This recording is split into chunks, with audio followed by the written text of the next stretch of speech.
Hello, eighth graders. Let's talk more Pythagorean theorem. Specifically today, we're going to look at what happens if you only know some of the information. On your MLE yesterday, you were able to look at all the different parts that had it labeled. What's A squared? Just looking at the difference between the sides versus the area of the square that would be attached to the side. Make sure you're really clear on the fact that A, B, and C are the sides of the right triangle. That's really, really important as we move forward. And A squared, B squared, and C squared would be the squares that are attached. So what happens if you're missing some of that information? Just to kind of refresh and review what the Pythagorean theorem is, on the top of your notes, you have some of these pictures like we worked on before. We're going to draw just a couple more to refresh our memories.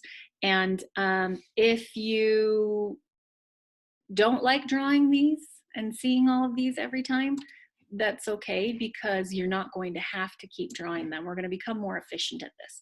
So, and I'm going to help you be a little faster here. I've already found the areas of these tilted ones. So I can see this here. If I break that into those four sections, I got 2, 4, 6, 8. So the area of this one is 8. I can see the area of this one, because it's not tilted square, is 4, 2 by 2, and this one is also 2 by 2. Now, hopefully we practiced enough on the video and the MLE before that we understand the relationship that we're seeing here is 4 plus 4 equals 8. But again, the reason that that's happening is because I see this right angle right here. Again, notice the largest square is opposite the right angle. The two smaller squares are creating, they're attached to the right angle. Let me just write this one more way so you can see what we're looking at here. Really what we're doing is 2 squared plus 2 squared, you ready for this part, is actually equal to, if the area of that square is 8, its side length is square root of 8. That's a notation you need to remember. And if you square root something and then immediately square that same thing, it falls right out of the square root. So the 4 and the 8 are the areas of the squares attached, but really what it came from, the 2 and the square root of 8 are the side lengths of the squares, which are also the side lengths of the triangle. So one more time, just to show this one final time here. I already drew out all of the triangles here, and there's one box in the middle, and then I added it all together for you. The area of that square is 13. And again, if you can't print this or don't have the printed paper in front of you, if you're writing and keeping your things beautifully organized in a spiral notebook, it would be really useful for you to just write down these mathematical relationships for yourself so you can see what's going on. So I would show myself on this one, even if I don't have the picture to label, what's happening in this particular picture is 4 plus 9 is equal to 13. Those are the squares attached to the side lengths. But really what's happening is 2 squared plus 3 squared equals the square root of 13 squared. So while these are the squares, the 2, the 3, and the square root of 13 are the side lengths, and they are the side lengths of the squares. But more importantly, they are the side lengths of my right triangle. This is 2, this is 3, this is square root of 13. And that's really where our focus is going to go to in a lot of this.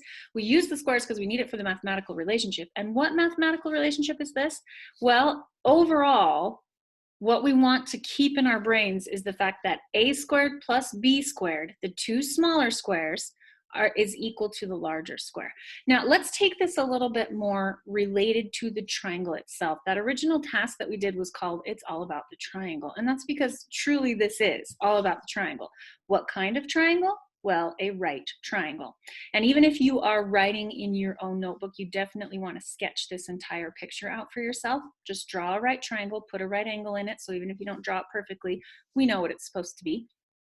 This A, B, and C, we've worked with it a lot over the last couple of days. Let's clarify and really get our math language now.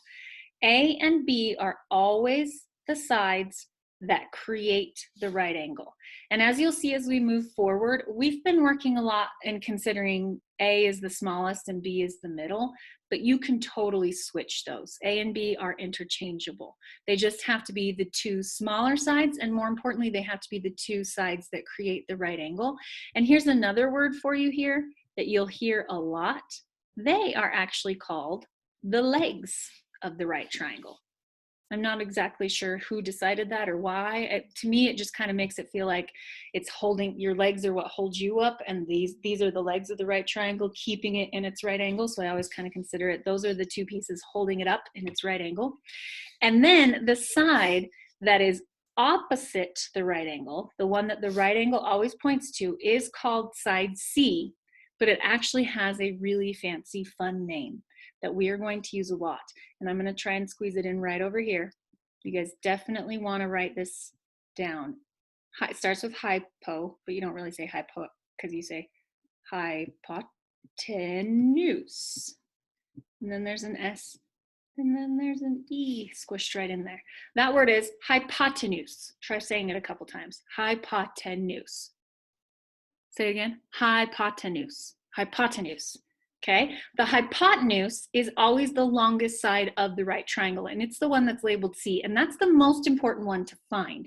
You always need to know which one's the hypotenuse, because the fact of the matter is I could do 4 plus 4 and switch that around. I could do 4 plus 9 like I did here, or I could do 9 plus 4. Those two don't matter. It doesn't matter which one's A and which one's B. What really matters is which one's C, because that's the one that's by itself over here. That's the one that it's supposed to equal to. So now what we're going to do is we're going to put this in words. We've been squaring these things, the squares, and we're doing the squares of the legs equal to the square of the hypotenuse. So ready? If you want to sound, and you need to write this down whether it's printed or in your own notebook. The sum means addition, right? The sum of the squares of the legs of a right triangle, has to be a right triangle, is equal to the square of the hypotenuse. I'm gonna say that one more time. You guys get it written down. Pause it if you need to write it down. The sum of the squares of the legs of a right triangle is equal to the square of the hypotenuse. When you get really good at it, the sum of the squares of the legs of a right triangle is equal to the square of the hypotenuse.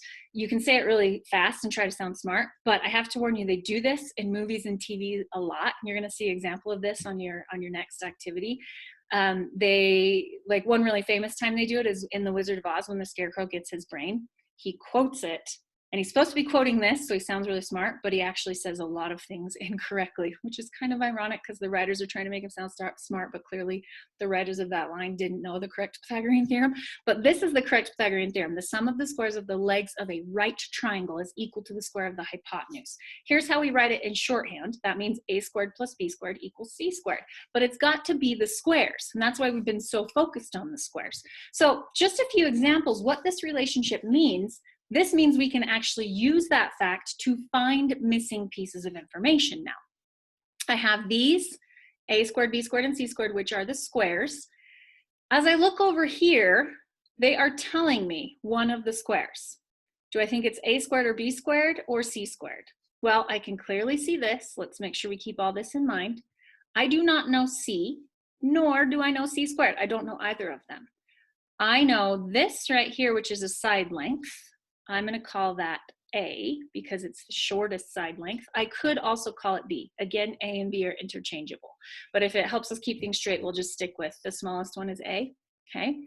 I do not know B or C, those other side lengths. I know C squared. That is a square. C squared is 225. Now here is the question. With what I know now from Pythagorean theorem, is that enough to find everything else? Well, if I know A, can I also figure out A squared?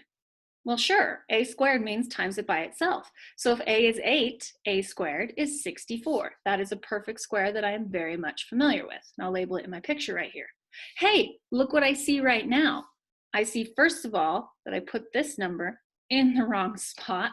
If that was throwing you off, I'm so sorry. That is, of course, b squared. C squared, as we mentioned earlier, we don't know it. But I'm going to be able to find it right now because I understand the relationship of the sum of the squares of the legs is equal to the square of the hypotenuse.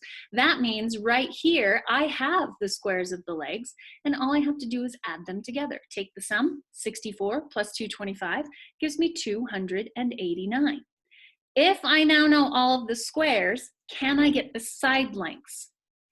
I know to get from A to A squared, I squared things. So if I'm trying to get from the squares back to the side lengths, what mathematics makes sense? square rooting, of course. And if you have a calculator in front of you, which I do, and I typed these things in, your calculators on your phones, or there's calculators all over the internet. If you just search for scientific calculator, you'll get something that comes up there everywhere. Don't say, I don't have a calculator, I can't do it. You can find a calculator, I promise.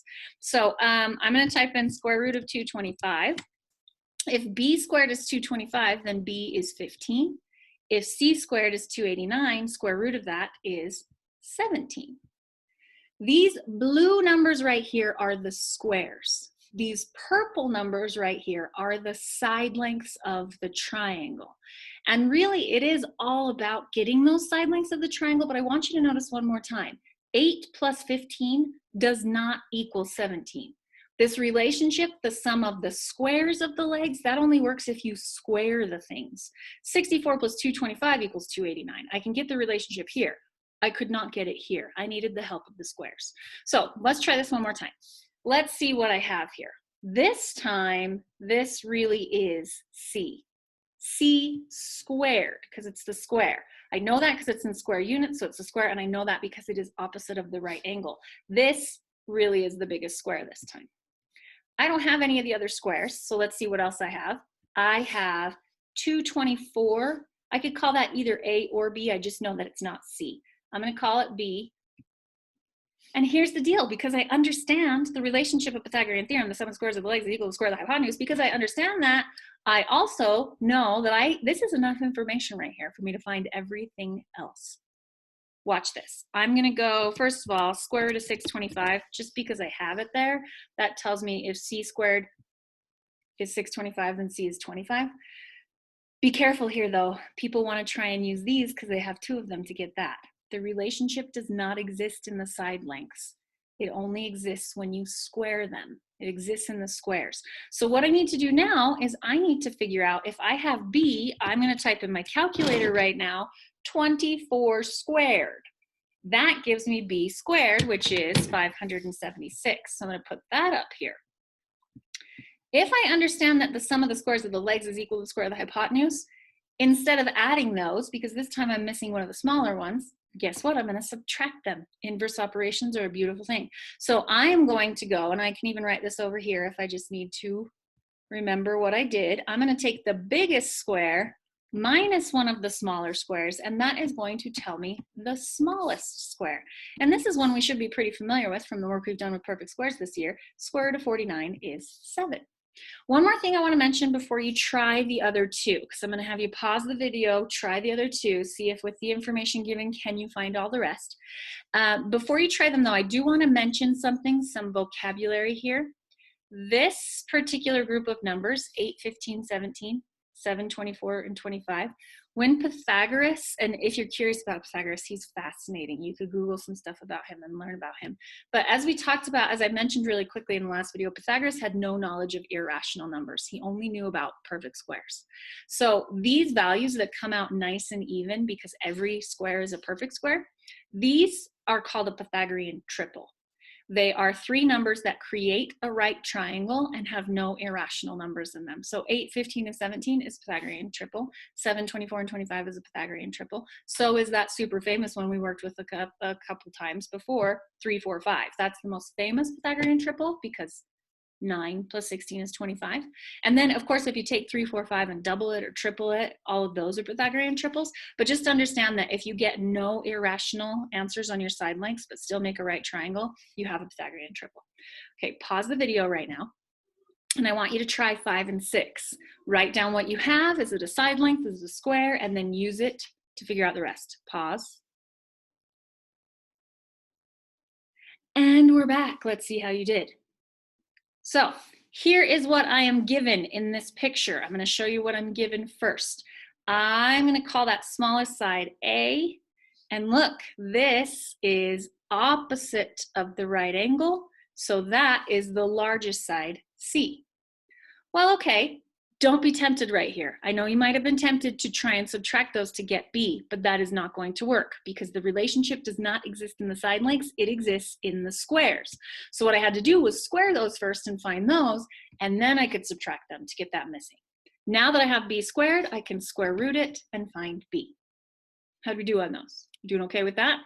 One more here. This time they gave me some squares. Did they give me the square that was opposite the right angle? They sure did. So that is the biggest square, c squared. This is one of the smaller squares. We could call it either a squared or b squared. It doesn't matter. These are the squares. So I can subtract those and get that third result there. And then all I have to do is square root all of those, and I get my side lengths. One more time, these blue values, they're Pythagorean triples. They are the sides of a right triangle. And these red values are the values of the squares. Now, pause one more time. Wait, before you pause, come back. That last problem, I stopped drawing the squares. Do we really need to have the squares drawn on it to see what's going on? Pause the video and give it a try. Did you try it? Okay, let's see how we did. So even without the squares, I know I have this value here that is opposite the right angle. I can see that. So that's C. The other value that I have, I would probably normally call it B because it seems like the middle, but this really just proves you can swap them. They didn't mark B, so I'm gonna say I don't know B, I do know A. Those are the two that I have. Did you square them? Even without the squares being drawn. Now it's just a mathematical relationship. The squares don't really have to be there, and we're going to use that moving forward. I can subtract these now to get that smallest square, which they call b squared, and I can square root that. So just understanding this relationship between the squares of the legs, the sum of the squares of the legs equals the square of the hypotenuse, is going to help us figure out, it's going to help us figure out different measurements. And as we move on, we might not even need to draw the squares anymore. So that's our next goal.